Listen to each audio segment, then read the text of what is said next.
अस्सलामुअलैकुम जी। मैं नहायत ही गरीब आदमी हाँ, फालिज का मरीज़ हाँ। तुसी पहले भी 4000 रुपये मेरी मदद की सी। मैं बड़ी कोशिश की है बैतुल माल तक मेरी रिक्वेस्ट पहुँच जाए। बैतुल माल ने हजे तक मेरा कोई एक्शन नहीं लिया।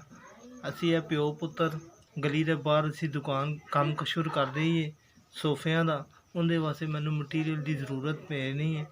मेरे को इन्नी पैसे नहीं है ताकि असी काम शुरू करिए तो मेरे बच्चों की रोटी चल सके।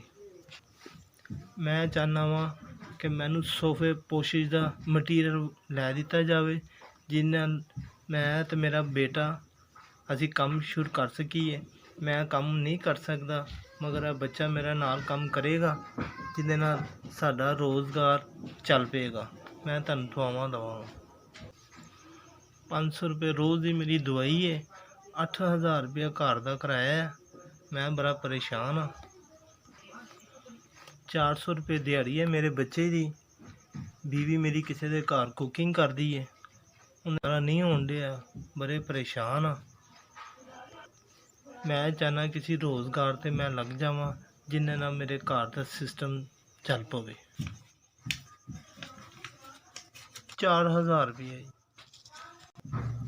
जिन्होंने मैंने 4000 रुपया दिता है, अल्लाह नू जिंदगी देवे, तंदुरुस्ती देवे।